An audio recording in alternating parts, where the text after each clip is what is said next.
Hey, universe. Oh, it's not even morning. Boy, we slept long. We slept long. Lovely long time. 12:10. I mean, I haven't been up for 5 minutes. Have I? When we get up, Lee? All right. We're pretty well rested. Judging by how piped in I am, we've probably been up 20 minutes. So I did get up in the AM, 11 a.m. But, oh yeah, I wrote that list out. Fuck, I probably been up 30 minutes. At least 25. Alright, but I didn't do any of the pregame warm-up, so let me not... Okay, so, where did I go for a while there? Seriously, I've been up a while. A couple hours. Having a little, cozy... Can't remember when I woke up flashback of 2 hours? No. What just happened? Anyhow... So I finished Matrix. I think I already finished talking about the Matrix. But, in case I didn't, I've finished talking about the Matrix. This is not a... I feel like I say all the time, nothing that I state is not borrowed and amalgamated, and nothing that I am regurgitating do I take credit for or ownership of.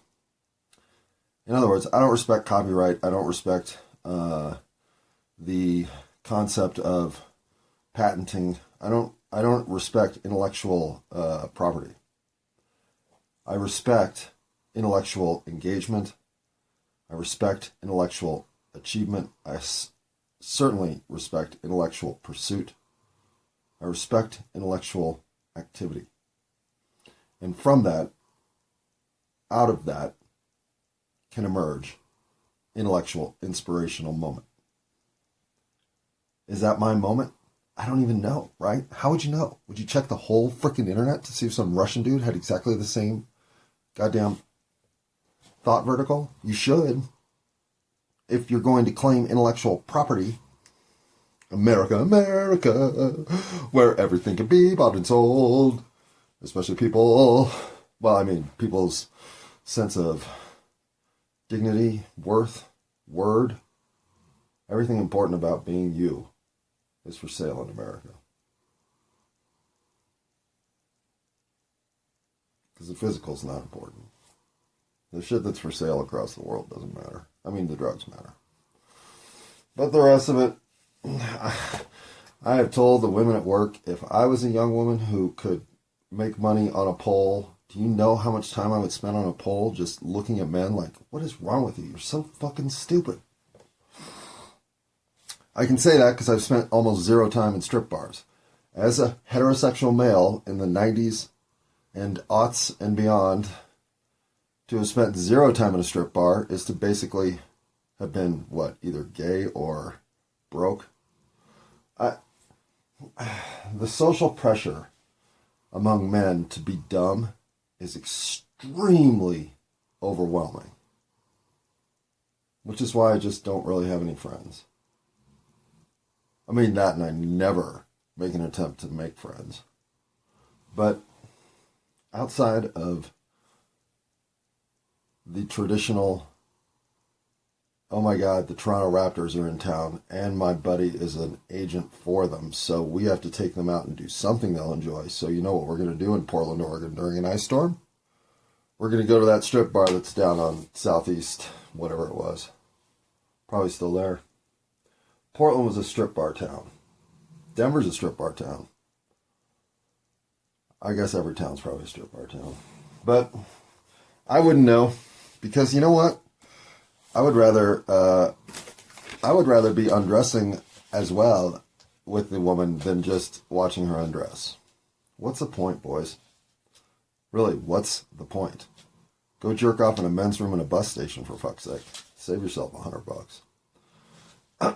All right. Believe it or not, I did not get on to talk about that. But where sexism rears its ugly head, I try to call myself out in real time. So, We are so trained to think certain ways, aren't we? And I am trained to be this guy.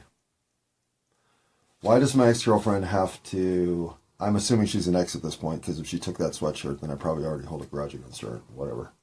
But why, in the negotiation of picking out a sweatshirt that I would give away to a dog if it would wear it, and I am not equating women with dogs, this is two completely different, disjointed thoughts coming together because they both involve sweatshirts. Why would she have to negotiate and get that parting statement of, well, you know how much I hate to part with my favorite stuff, but I do think you're groovy, so here's my favorite or 53rd favorite hoodie. Yeah, why does she have to get that fucking statement? She doesn't. In fact, that was so piss poor on my part to have even mocked that scene up. I deserve to be the foil of the scene, don't get me wrong. This slapping of the wrist is long-term overdue, if not deserved multiple times going forward. I dismiss those around me in the sort of, well, I'm doing this for you, so what are you going to do for me later mode by default. So, when I do it, I have to go back and correct it. This is a very good example of that. Passive, aggressive, taking the ground nobody even sees is in play. That's what that was. So, that isn't really sexist. In fact, that wasn't even the sexist thing I was trying to go down my list to find. It was this little note. That judge, that pent-up little court, I'm better than everything going on around me judge, that judge could have been a Judy. There are plenty of those around. In other words, there are a lot of those motherfucking people on planet Earth looking around going, I'm so better than all of this bullshit around me. No, you're not. In fact, you're exactly the bullshit you're stepping around in. Okay. But I do hate missing a joke, right? The thing about freewheeling is, and I even missed one joke in real time, but I knew if I went back and said it as it was happening and recorrected it, it wouldn't have been funny. So, and that was, oh wait, he's white and from the Middle East, and he's like all other messiahs rolled into one. We can make this Jesus guy a star. No, Hollywood already did it. They made that Jesus guy a superstar. Oh, how did I miss that joke? I even love Jesus Christ Superstar.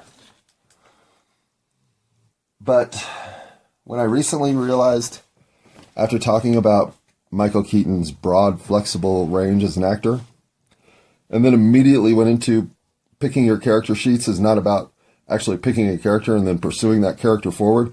No, be flexible in the moment because you never know what character sheet's going to be necessary, including from one moment to the next. Like Michael Keaton. Duh! Oh my god, duh. Oh my god, duh. That one I didn't see in real time. I saw it and re-listened. How do you miss that joke? I don't know. I don't know. It's like, how do you miss explaining why the Milli Vanilli flag should be the flag for humanity right now? I assume that if you know who Milli Vanilli is, then this joke was on target and made sense. But if now, 35 years later or whatever, what is it? How long ago was Milli Vanilli? This joke is what my sister would call passé. And she's right. So, Milli Vanilli were a couple of fat German dudes who produced music and then painted it like lipstick on a pig up in the caricature they assumed you wanted to see delivering it, which were a couple of black dudes in dreads. I shit you not, this happened. And they won a fucking Grammy. It was all just a goddamn production. Which all music is now, right? So who gives a shit? Milli Vanilli was the leader of the charge. So, where is that flag making kit? I'm not saying let's put two black dudes in dreads with some German dudes mixing music behind them on a flag, but figure that one out. I don't think we'd be far off from staking that in the moon. Okay. So those are the jokes I missed, the explanations I left dangling, and there was another dream signifier that you are a multi-souled, multi-experienced life recycler here in the eternal, God-given, granted ride that is planet Earth. 8675309, 867-5309. Jenny. Is that right? Was her name Jenny in that song? 309. Oh fuck, I don't know. I might be mixing up my 80 songs. Alright. What the fuck was the point this time? We're on this ride. Why are we on this ride? Because we chose it. Why are we choosing it? Because we're stupid. No. Because we like to be challenged. But if you see repeat characters in your dreams that you don't know, you're a repeater. You've been here before. You've been doing it again. You're walking through another problem. And those soul creatures are probably here to help you figure out how to conquer that problem. Now, this doesn't necessarily mean human beings. In fact, I think a lot of times, the characters that will emerge in your dreams that want to knock you around and get your sense directed their way can appear as talking sponges or goddamn walking grass or whatever the fuck. Camel lionesses for me. With these big paddle paws that they would like slap me on both sides of my head to give me inspirational knowledge. Yeah, like canoe paddles. It was fun until it wasn't. And then it was fun again. And now it feels almost friendshipy. Whatever those entities are, they're directly helping me live a better life. Could I be confabulating them in my dreams? I don't know. Maybe. But then that's the trick. You're going to confabulate in your dreams some visage that intrigues you enough to go to it and ask what knowledge it may hold. So that you can tell yourself the stupid shit you seem not to be able to tell yourself in your waking reality. Your dreaming reality will present it. However it all works, who cares? We don't know. But it works. So, are you in? Have you been playing this game with me? Do you have the movement from beginner to intermediate, now attempting to get to advanced, but seems to be stuck at sort of advanced intermediate? Yeah, me too. But we can all do it. The breakthroughs, if I ever can organize them into steps that made sense as to how I was able to pursue an advancement here, I would share with everybody the next day, because I'd be like, oh my God, you know another thing I know about past lives and concurrent soul living? It's this. I figured it out. Every night I go to bed, I say to myself one of two things. Either make me feel better tomorrow if I'm in some sort of physical malady situation, or teach me something I need to know. Those are the two thoughts I fall asleep to. So I start there, and I've never left. I've never had to make it more complex than that. Alrighty. There are 2 more notes on my list of notes that I made on top of the other lists I have, because I felt like I had to address these things here in episode 50 of Do You Have a Point? Because after this, there's only 3 more episodes. So I think in those 3 episodes, what I'm going to do is try to get through as much of these other lists as I can. And on episode 53, well, you're going to just have to live with me going through the entirety of what's left to share with thee. Okie dokie? Smokey? Speaking of which, no Smokey. Well, Smokey earlier, but not Smokey recently. How do we minimize the ego? How do we separate ourselves from the situation? Why did I pull that shirt maneuver? I'm sorry, hoodie. Even if I gave it away to her, it was a hoodie. And don't you hate when your girlfriend steals like your 3rd favorite hoodie? Because you just gotta go, oh, fuck, you know how much I love that shirt? I mean, I don't love it as much as I love my Titleist tab, but fuck, I fucking love that shit. Yeah, it looks good on you. Fuck, all shirts look good on you, though. Here's a pink short sleeve button up you can have. Okay. There we go. Me thrusting my ego right back into the situation again, right? Well, you can't absolve. Yeah, the yogis can, or the Buddha did, or if that dude named JC was around, maybe he did. But transcending yourself completely outside of yourself, so there is no ego. I suppose you enter this zone at times, right? Like, kid falls in a well.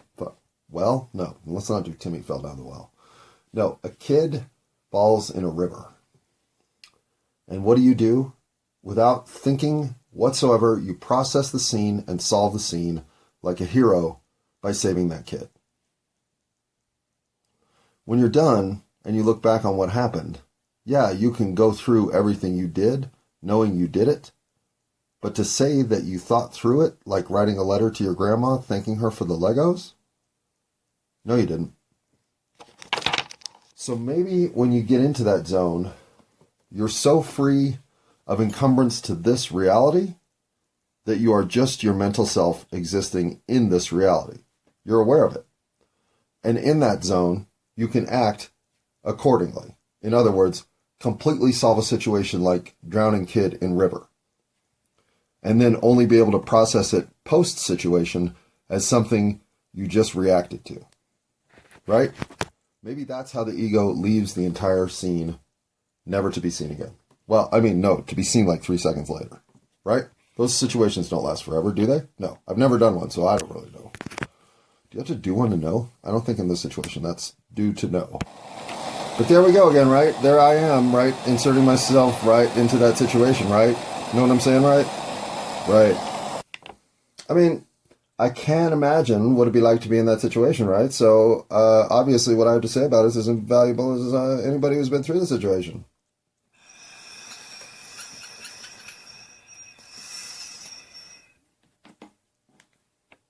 If you can imagine that conversation 45 times in 1 month, then you can start to see why all these girlfriends were like, dude, God, you're tiresome.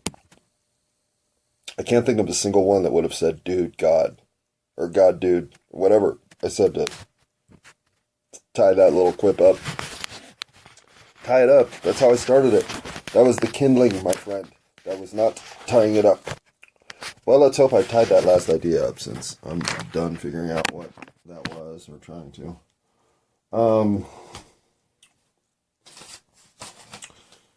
Separating ourselves from the situation. Like I just didn't. Well, you can think about yourself as one of a sample of all kinds of alternative experiences within that situation. The reason that doesn't really help much, and sometimes backfires, is because, again, what do you then start to try to envision alternatives to what you went through? So what are those? Those are just responsive reinterpretations of your experience, removing your experience's thoughts, motivations, and intuitions from the whole activity chain and trying to repopulate it with other people's thoughts, intuitions, and motivations, right? So it's all just sort of an echo of your own non-experience. Looking for the shades of gray inside your own color palette. So again, you're not removed from it whatsoever. In fact, if anything, you're centering yourself around it, within it. You're the goop that's congealing this sort of massive nonsense together, right? So when you truly remove yourself from the situation, do you do it by just not caring where the situation comes from, is going, or is navigating its way at this time? You just want to adhere with it as symbiotically as possible, to experience it in this moment, at this moment, as much as possible, free of all encumbrance other than that this moment in time offers this experience to be had in said capacity. In other words, be true to yourself. Why think anything through? Why not just be ready to parry, bob and weave, and thrust forward as available, necessary, and correctly aligned with you as you run into, as you encounter, as you experience life's responsive pairing, bob, weave, and thrusts, both with, against, and across your bow. How gracefully can you navigate the headwind? How successfully can you move forward through the crosswinds? And how much can you step aside and realize that the tailwind isn't your doing, it's yours to leverage, to move the whole game forward, to make us all winners. We all want to win, right? Well, I mean, here in America, that's not on your list. What is on your list? All right. We're doing a little tacky ani of the talkie. Probably with a little coffee if I don't hit the pause. Okay. Wait. 12 seconds already? What was I talking about, people? Oh yeah, I had to get back on to, well, do you know why okay, here's why I'm a dick neighbor, but I don't even know it. Because this time of year, when the sun is in the southern hemisphere, right? Yeah, obviously. It's winter here in the north. Then all of my tree shadows cast their bulk from where I look out my front door, left to right. In other words, my northern neighbor on their sidewalk at the end, which is the corner, gets a huge amount of shade from my tree. Because my tree on my property is just the trunk. I have two huge trees on my property. One of them sits right in front. And so thus is a major shade source for the sidewalk. And at different times of year, it casts its shadow in different places. But at the worst time of year, winter, it casts its shadow right on that corner. So that icy little fucking corner that my neighbor has to scrape and keep clean because it's also the bottom of a hill. So all the water rolls down there. I'll bet he hates my fucking tree. And not that he hates me because of it, but it's just one of those ways where it's like, oh, you know, if our neighbor's tree were to die, this guy would say, sad. Not totally sad, but sad. I mean, the tree's huge. It's probably the oldest thing in the neighborhood. And there's one other tree up the block that's probably as old. And then the one in the back is probably 5 years younger. So these are the defining trees of the block, with a couple others thrown in. It's a very tree block. Okay, but that's one way my neighbors probably don't like me that I don't even think about. Until right now, of course, I'm thinking about it. Just like I'm thinking about... Wait, what did I open this one with? I was talking about... Oh, are you kidding me? I was talking about something. I'm always talking about something. All right, hold on. Right. Not respecting intellectual property. Sorry. I do respect your space not to be coughed in your face, so I apologize for that. But do I apologize for telling the joke you told on Johnny Carson last night as if it's my own? Well, yeah, I would give you credit. If I knew to give you credit, I'd give you credit. But I don't seek credit for things like Android ICU on a Big Bang episode because I've never watched The Big Bang. I just assume on a show called The Big Bang episode, they probably had a joke called Android ICU. Could I be wrong? Sure. I'm wrong all the fucking time. But could I be right? Yes. So, should I go find out? How could I? Oh my god, there's way too much shit out there to go find out. But, like, I break with thee, I break with thee, I break with thee. Here's some dog poop on your shoes. If I know what to credit, Steve Martin, wild and crazy guy, 1977? 6, 8? One of those years. Anyway, go listen to it. It's fucking hilarious. I still own a copy digitally. Own? I still have one residing on my hard drive. And since I was given that record when I was a 7 or 8-year-old, and I learned the entire thing, including the King Tut dance from Saturday Night Live. Well, give me a break. I'm a huge Steve Martin fan. And so whenever I use a Steve Martin joke, it's paying homage. Because nobody should leave their house without this ashtray and this remote control and this magazine. So if you're gonna tell me that I have to source out all the things that I think, boy, is that sure probably somebody else's joke, or so stupidly obvious that 75 other people said it on Twitter 3 years ago, okay, but I'm not on Twitter, I'm not on Facebook, I'm not on Instagram, I'm not on any of that shit. All I do is occasionally get interested in stuff and go figure out what I can learn about it. And I do it about other stuff. And in doing so, I run into really interesting people.